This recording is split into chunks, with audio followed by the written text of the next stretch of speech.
அடுத்ததாக மேலும் ஒரு அண்மை செய்தியை பார்க்கலாம்.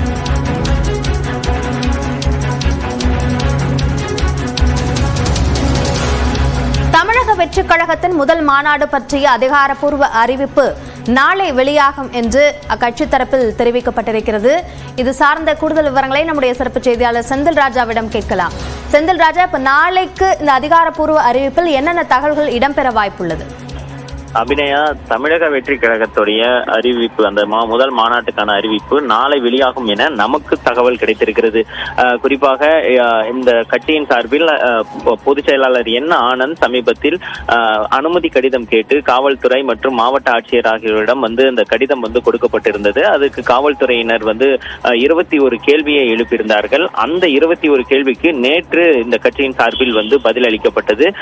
இந்த நிலையில் கட்சியின் மாநாடு நடத்துவதற்கு இன்னும் 20 நாட்களுக்குள் தான் அந்த கால அவகாசம் இருக்கிறது. இந்த நிலையில் அந்த கட்சியினுடைய தலைவரான விஜய் நாளை அந்த கட்சி மாநாட்டின் தேதியை அதிகாரப்பூர்வமாக அறிவிக்க இருக்கிறார். திட்டமிட்டபடி, அதாவது அவர்கள் 23ஆம் தேதி நடத்த திட்டமிட்டிருக்கிறார்கள். அதற்கான அறிவிப்பை தான் நாளை அவர் வெளியிட இருக்கிறார். அனுமதி கிடைக்குமா கிடைக்காதா என்ற குழப்பம் ஒரு பக்கம் இருந்தாலும் நடிகர் விஜய் தான் தொடங்கி இருக்கக்கூடிய கட்சியின் முதல் மாநாட்டிற்கு அறிவிப்பை நாளை வெளியிட இருக்கிறார்.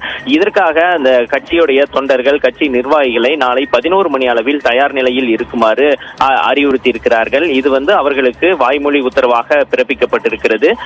ஒரு கட்சி அறிவிப்பு எப்படி வெளியானதோ அதுபோல கட்சியின் முதல் மாநாட்டின் அறிவிப்பையும் விஜய் நாளை 11 மணிக்கு அறிவிக்க இருக்கிறார் என்று எதிர்பார்க்கப்படுகிறது. அது மட்டும் இல்லாமல் இந்த மாநாட்டிற்கு ஒவ்வொரு தொகுதி வாரியாக கட்சி தொண்டர்களையும் பொதுமக்களையும் அழைத்து வருவதற்கான ஏற்பாடுகள், பொறுப்பாளர்கள் நியமிக்கப்பட்டிருக்கிறார்கள். குறிப்பாக ஒரு தொகுதிக்கு பார்த்தீர்கள் என்றால் ஒரு பொறுப்பாளர் நியமிக்கப்பட்டு அவருக்கு கீழ் 5 நபர்களை நியமித்திருக்கிறார்கள். அவர்கள் அந்த தங்கள் தொகுதியில் இருந்து குறைந்தபட்சம் 800 பேரையாவது அழைத்து வருவார்கள் என்று எதிர்பார்க்கப்படுகிறது. ஏனென்றால் கட்சியின் சார்பில் நேற்று கொடுத்துக்கூடிய அந்த விளக்க கடிதத்தில் 50,000 இருக்கைகள் போடப்படும் என்று கூறியிருக்கிறார்கள். இந்த நிலையில்தான் தொகுதிக்கு ஒரு பொறுப்பாளர்கள், அவர்களுக்கு கீழ் 5 நபர்கள் என நியமிக்கப்பட்டு இந்த கட்சிக்கு தொண்டர்கள் மற்றும் பொதுமக்களை அழைத்து வருவதற்கான ஏற்பாடுகள் செய்யப்பட்டு வருகிறது.